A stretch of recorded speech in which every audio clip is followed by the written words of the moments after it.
النهارده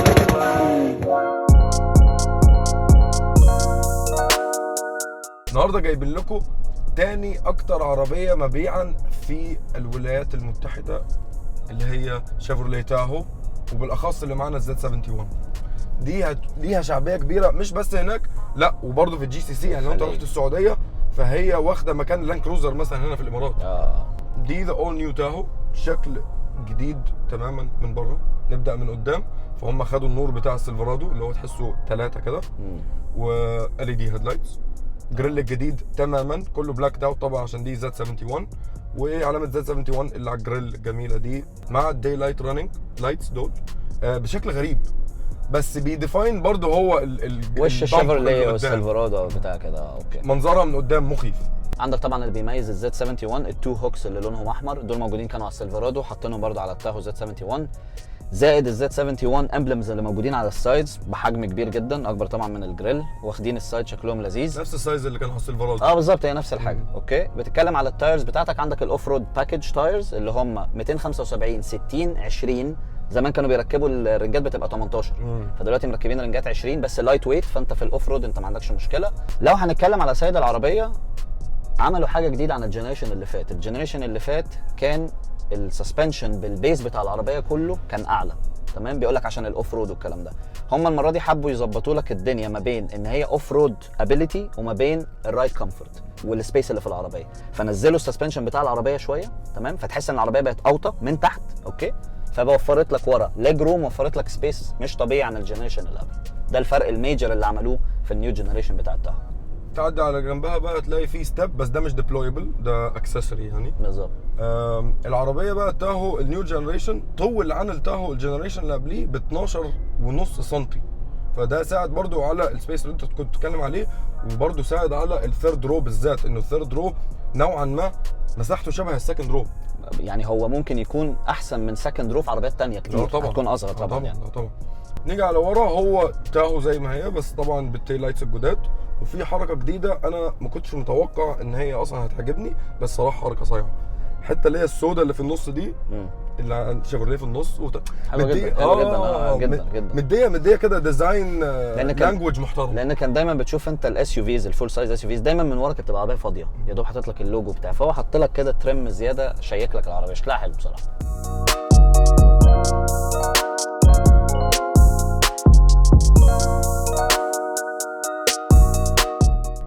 دي بقى عليها الانجن الصغير بتاع السيلفرادو اللي كان معانا، اللي هو 5.3 لترز V8، بتيجي 355 حصان و519 نيوتن مترز اوف تورك، بتجيب 100 في 7.4 سكندز. نفس البروسيجر بتاعنا، تراكشن كنترول، دوسه طويله من هنا. اوكي، لك المكيف. بعد كده اعمل المود على سبورت، تمام. السيلفرادو ما كانش فيه الكلام ده، هنا دي موجوده سبورت، تمام، ولا ريس ولا بريك ولا حاجه، اطلع على طول واديها. ورزعنا شويه حاجات ورا 7.4 ولا لا 100 برضه تحس انها عامله زي السيلفرادو يعني، مع ان 6.2 ما بتحسش بالفرق. الفرق ده بقى بتحس بيه ممكن في الاوف رود وتحس على طريق طويل لما تكمل، بس 0 to 100 ما بيفرقش قوي يعني.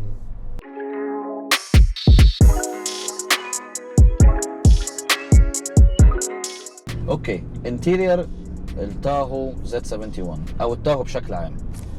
انت اول ما بتركب انت عارف ان هي امريكان كار، وعارف ان هي شيفروليه. من فين؟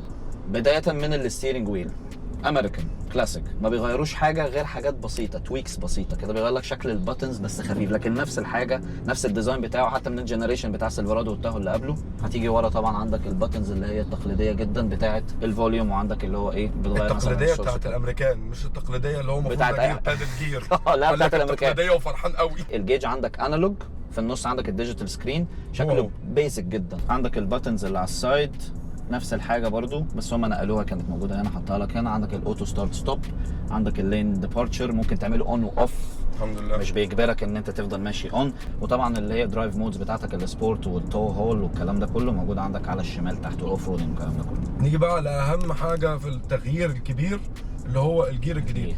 ده كان مضايقني في الاول وبعدين هتتعود عليه وخلاص.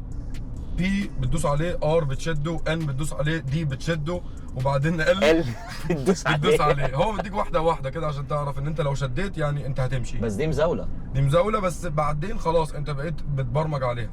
الغريب بقى ان انت البلس والماينس برضو هنا، فمش بادل، مفيش اي حاجه في الستيرنج.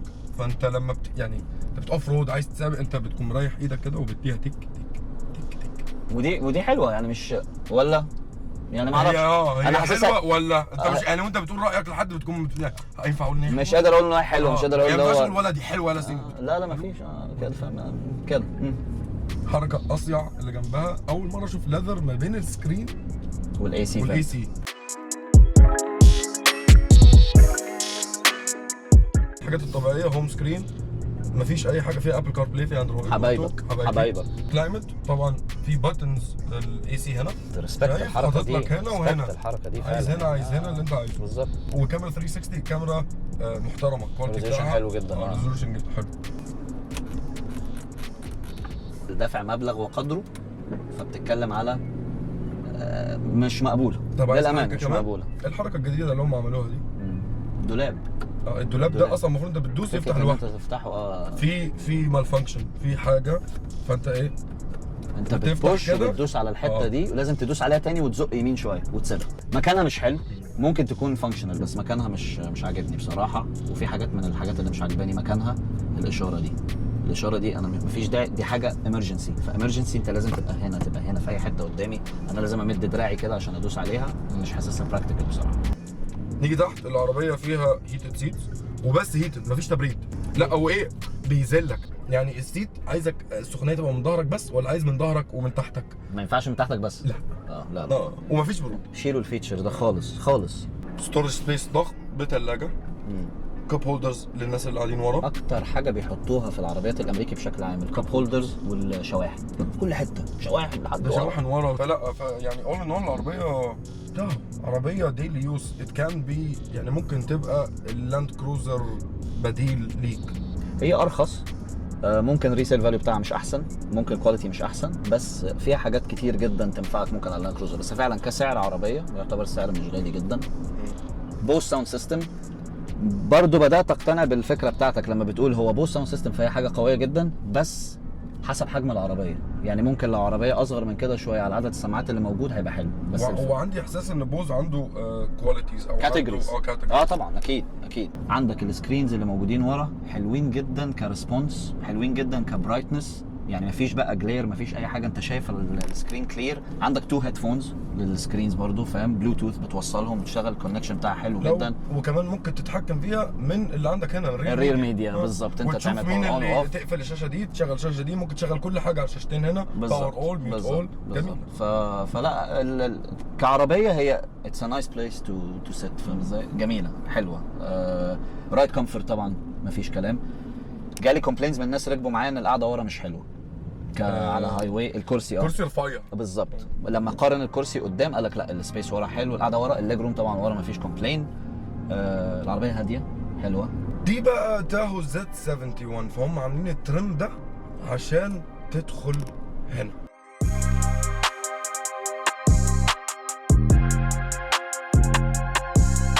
الشهاده لله انا ما كنتش متوقع كده من تاهو خالص. يعني ايوه انت عارف ان هي عربيه اوف رودر ودي عاملين زد 71، فقلت قشطه يعني، بس مفيش الكلام ده. عربيه يعني انا سايق كنبه في الصحراء، سايق كنبه وبتروح والله. يعني ده الانجن الصغير بس مفيش اي مشاكل. الله عليك يا الله. وبتلعب على الوزن ده 2 طنز، فاهم، بتلعب عادي مفيش مشكله. جميله دي. بتلعب فور ويل اوف. فور ويل اوف.